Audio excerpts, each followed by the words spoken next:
রোজাদারের দোয়া ফেরত দেওয়া হয় না। দোয়া কবুল হওয়ার অন্যতম একটা অস্ত্র হচ্ছে রোজা রেখে দোয়া করা। কেমন করে ফেরত দিবে? আল্লাহর জন্য আমরা না খেয়ে আসি, তাই না? আল্লাহ পাকের মায়া হবে না, দয়া হবে না?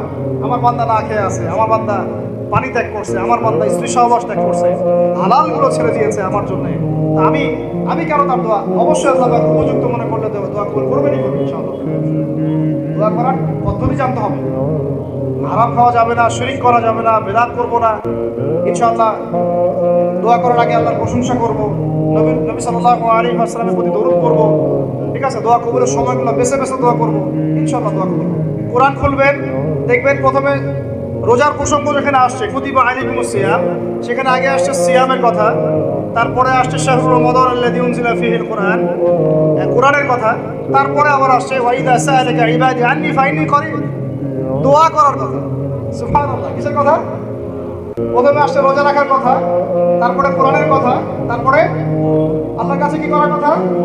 দোয়া করার কথা। যখন যখন আমার বান্দারা তোমাকে জিজ্ঞাসা করে, যে আমার সম্পর্কে জিজ্ঞাসা করে, ওয়াইদা সাআলাকা ইবাদি আন্নী, বলো ফাইন্নী করিব, আমি কাছেই আছি, উজিবু দাওয়াতাদ দাঈ ইযা দাআন, দোয়াকারী যখন দোয়া করে আমি তার দোয়া শ্রবণ করি।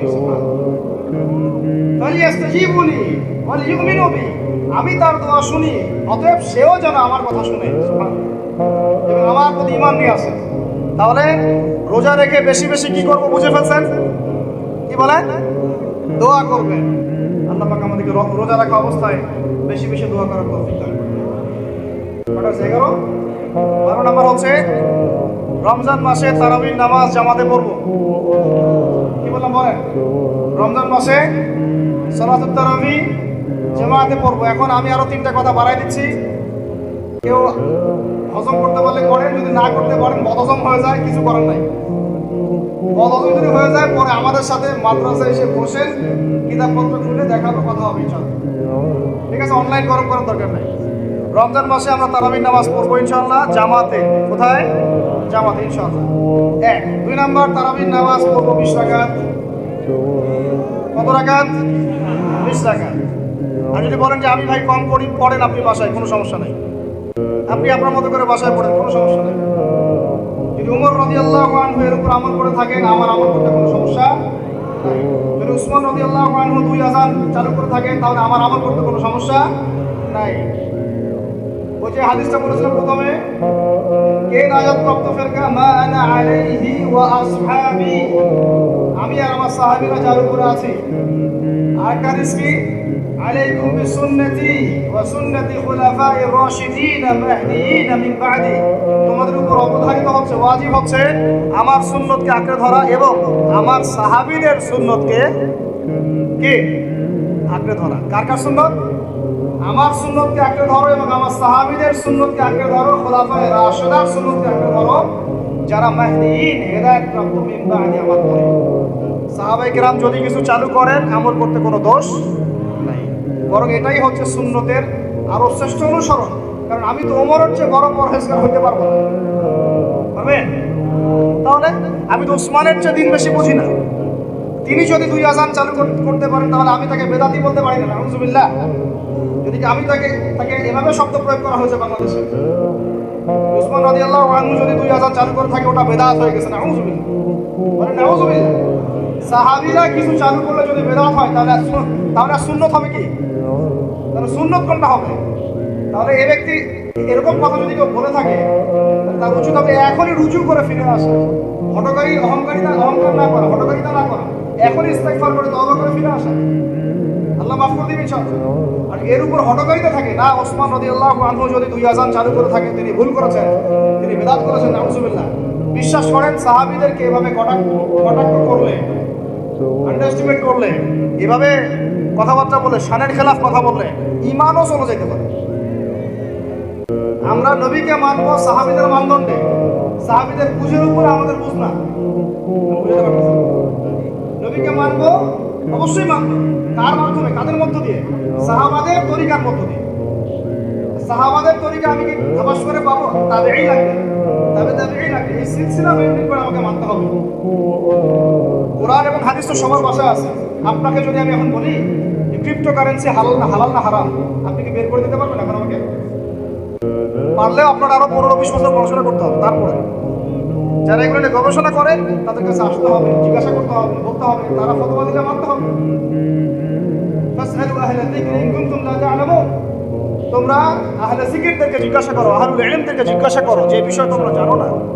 তাহলে আমাদের সমাজে এরকম অনেক ফিতনা চলতেছে, অনলাইনে এই ফিতনাগুলো অনেক বেশি। আর ইয়াং ছেলেপেলেরা এখন দিন শেখে অনলাইন থেকে, এরা দিন মাদ্রাসায় এসে শিখতেছে না। স্পেশালি যারা জেনারেল লাইন থেকে আসছেন তাদের সমস্যা আরও বেশি, তারা অনেকে বিভ্রান্ত হয়ে যাচ্ছে। আমি রিকোয়েস্ট করবো, কথা অন্যদিকে নিয়েন না, আমি আপনার দুশ্মন না, আমি আপনার বন্ধু, শুভাকাঙ্ক্ষী। আপনাদেরকে ওলামায়ে কেরামদের সোহবতে আয়েশা দিন শিখতে হবে, অ্যাপস থেকে দিন শিখবেন।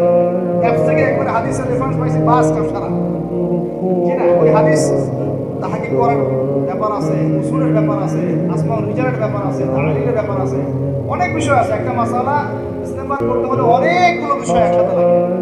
আর অনলাইনে শায়েখ হওয়ার জন্য কিছু লাগে না, খালি পড়ার করতে পারলেই হয়। অনলাইনে যে কোরআন তেলাওয়াতও করতে পারে না সেও শায়েখ হয়ে বসে আছে। শুধু শায়েখ না তো, মহাপণ্ডিত, সে পুরো ওলামায়ে দেওবন্দের সাথে একাই বাহাস করতে পারে। এটা বলছে, আরে ওলামায়ে দেওবন্দ আর কি, সবগুলোকে ডাকো, সব ওলামায়ে দেওবন্দ এক পাশে বসবে, সে আরেক পাশে বসবে, ও বলে একাই যথেষ্ট। এটা মানসিক রোগী, এগুলো কি মানসিক রোগী। মানসিক ফিকারগ্রস্তদের থেকে দিন শেখার চাইতে আপনার দিন মাদ্রাসায় গিয়ে শেখা অনেক ভালো। মানসিক বিকারগ্রস্তদের থেকে দিন শেখা বাদ দিয়ে মাদ্রাসায় গিয়ে ওলামায়ে কেরামের সাথে পরামর্শ করে দিন শেখেন। আল্লাহ পাক তৌফিক দান করেন। ইয়াংদেরকে আমি বারবার এটা নসিহত করতেছি, ইয়াংরা অনেকে পাপ পিছনে চলে যান। অনেকে ভাই ওলামায়ে কেরামের সোহবতে থাকেন, ইনশাআল্লাহ আপনি সেফ অ্যান্ড সাউন্ড থাকবেন। তাদের মধ্যে যদি ইখতিলাফ যদি হয় কোনো মাসালায়, এবং একাধিক মাসালাও যদি প্রমাণিত হয়, দুইজন ভাই দুইজনের উপর আমল করেন, কোনো সমস্যা নেই। বনু কুরাইজায় গিয়ে একদল আসল করেছেন রাদিয়াল্লাহু আনহুম আজমাইন, সাহাবীদের মধ্যে, আর একদল আসল করে গিয়েছেন। নবীজিকে বলেছেন দুজনের মধ্যে অমুক ঠিক আর অমুক বেঠিক। দুজনকে বলেছেন তোমরা দুইজনের ঠিকের উপর আছো, সমস্যা নেই। এরকম বুঝগত পার্থক্য থাকতে পারে, ইখতিলাফি মাসালা থাকতে পারে, ওইগুলোকে নিয়ে এভাবে সমাজকে বিচ্ছিন্ন করবেন না, বিভক্ত করবেন। এখানে প্রমাণিত একটা চিরায়ত একটা আমল সলফে সালিহীন যুগ থেকে চলে আসছে, আমরা তারাবি জামাতে পড়বো ইনশাআল্লাহ। দুই সর্বোচ্চ সংখ্যায় পড়বো ইনশাআল্লাহ, আমরা 20 রাকাত পড়বো ইনশাআল্লাহ। আপনি যদি 8 রাকাত বা 12 রাকাত, 14 রাকাত, 15 রাকাত পড়তে চান পড়েন, কোনো সমস্যা নেই। আপনার সাথে আমি যুদ্ধ করতে যাবো না, এটা তো ফরজ না। ফরজ কি? যুদ্ধ করার দরকার নেই, পড়তেছেন পড়ুন, সমস্যা নেই। আমরা 20 রাকাত পড়বো ইনশাআল্লাহ, সমস্যা আছে কোনো? কেউ যদি 20 রাকাতকে বেদাত বলে তখন সমস্যা হবে। যদি কেউ 20 রাকাতকে কি বলে, বেদাত বলে, তখন সমস্যা হবে। তখন বলবো যে মাদ্রাসায় আসেন, বসেন। মাদ্রাসা আসতে চায় না, অনলাইনে ভাস চায়, মাদ্রাসা আসতে চায় না। মাদ্রাসা আসতে বইপত্র পড়তে বলবো যে এই যে আরবি কিতাবে পড়েন, পড়তে পারবে না। আমি তিনটা কথা বলেছি, কিচ্ছু করতে হবে না। ভাসের তিনটার যে কোনো একটা যদি করতে পারে আমরা হেরে গেছি। ওলামায়ে কেরাম আমরা সবাই হেরে গেছি। এক, যে কোনো একটা মেশকাতের ক্লাসের কোনো হাদিসের কিতাব বা দাওরা ক্লাসের কোনো হাদিসের কিতাব, যে কোনো একটা, ধরেন যে ফয়জুল কালাম বা কি হাদিস আরবাঈন, অথবা ধরেন যে বুলুগুল মারাম, মিনাজুল আহকাম, মিশকাতুল মাসাবিহ, এরকম কিছু কিতাব, রিয়াদুস সালিহিন, এরকম মূল জামাত বা সাফগুলো আছে, নুসখাগুলো খুলে দেওয়ার কাজ, যে একটু পড়ে শোনা হাদিসে কি লেখা আছে। যদি পড়ে দিতে পারে, রিডিংটা পড়ে দিতে পারে, হেরে গেছে, আর লাগবে না কিছু, বাস এতটুকু। আর যদি বলে যে না এটা পারতেছি না, আরো সহজ করে দিচ্ছি, তাহলে আল্লাহর কিতাব খুলে দেবেন। আল্লাহর কিতাব খুলে যে কোনো একটা পৃষ্ঠা খুলে দিয়ে খালি বলবো যে এই পৃষ্ঠাটা একটু অর্থটা বলে শোনা। এই পৃষ্ঠাটা খুললাম, এটা কোন সূরা? সূরা কলম। ইন্না রাব্বাকা হুয়া আ'লামু বিমান দাল্লা আন সাবিলিহি ওয়া হুয়া আ'লামু বিল মুহতাদিন। এভাবে ফালা তুতি'ল মুকাদ্দিবিন ওয়াদু লাউ তুদহিনু ফায়ুদহিনুন। এখান থেকে শেষ পর্যন্ত ক্বালু ইয়া ওয়াইলানা ইন্না কুন্না তাগিন। জাস্ট এটা পড়ে অর্থটা বলেন কি লেখা আছে। যদি অর্থ বলতে পারে, হেরে গেছি, বাস, আর কিছু লাগবে না। এটাও যদি না পারে, তৃতীয় অপশন, লাস্ট, যে কোনো একটা পৃষ্ঠা খুলে বলবো যে ভাই, এ আমার দিনী ভাই, মুসলিম ভাই, শুধু এইটাকে রিডিংটা পড়ে শুনুন, অর্থ করতে হবে, সহি শুদ্ধ হবে। যদি পড়তে পারেন, হেরে গেছি। আর কিছু পড়তে পারবো? আর কিছু বলার আছে? তো আমরা ওলামায়ে কেরামের সোহবতে যেহেতু আছি, ওলামায়ে কেরামদের সম্মিলিত ফতোয়া তারাবির সালাত কত রাকাত? ব্যাস করবো ইনশাআল্লাহ। এক নম্বর জামাতে করবো, তারপরে ইনশাআল্লাহ আমরা 20 রাকাত পড়ার চেষ্টা করবো। বাধ্যতামূলক না ভাই, আপনি চাইলে অল্প করে চলেও যেতে পারেন। আপনি টায়ার্ড হয়ে গেছেন, 10 রাকাত পড়ছেন, 12 রাকাত পড়ছেন, বাসায় গিয়ে বাকিটা পড়বেন বা পরে পড়বেন বা পড়লেনও না, গুনাহ হবে না। কিন্তু একটা চিরায়ত, আপনি চিরায়ত একটা সুন্নাতকে বেদাত বলতে পারেন। বেদাত বললে তখন আপনার সাথে ভাস হবে। আর 3 নম্বর কথা হচ্ছে তারাবির সালাত আমরা খতমে তারাবি পড়বো ইনশাআল্লাহ। একদম খতমে তারাবি। এটা নিয়েও কিন্তু কথা উঠছে, খতমে তারাবি বেদাত। আরে ভাই, রমজান মাসে যদি কোরআন খতম না দেয়, কোন মাসে খতম দেবে?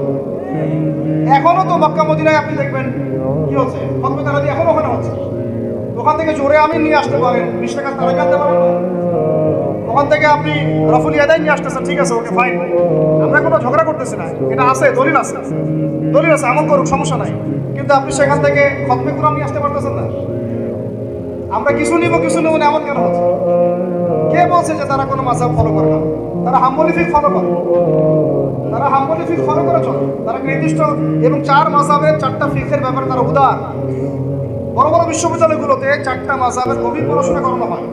এরপরে যদি কেউ মুস্তাহিদ হয়ে যায়, সে তখন ইজতিহাদ করে চলবে ইনশাআল্লাহ। কিন্তু ওই রকম দাবি কয়জন করতে পারে যে আমি মুস্তাহিদ হয়েছি? আল্লাহ পাক আমাদেরকে তৌফিক দান করেন, এগুলো কথা বোঝার তৌফিক দান করেন। এগুলো বলতে চাইনি, প্রসঙ্গ এসে গেল, বলে ফেললাম। এখন ভাই বলেছি তারাবির নামাজ জামাতে খতমে তারাবি চেষ্টা করবো ইনশাআল্লাহ 20 টাকা।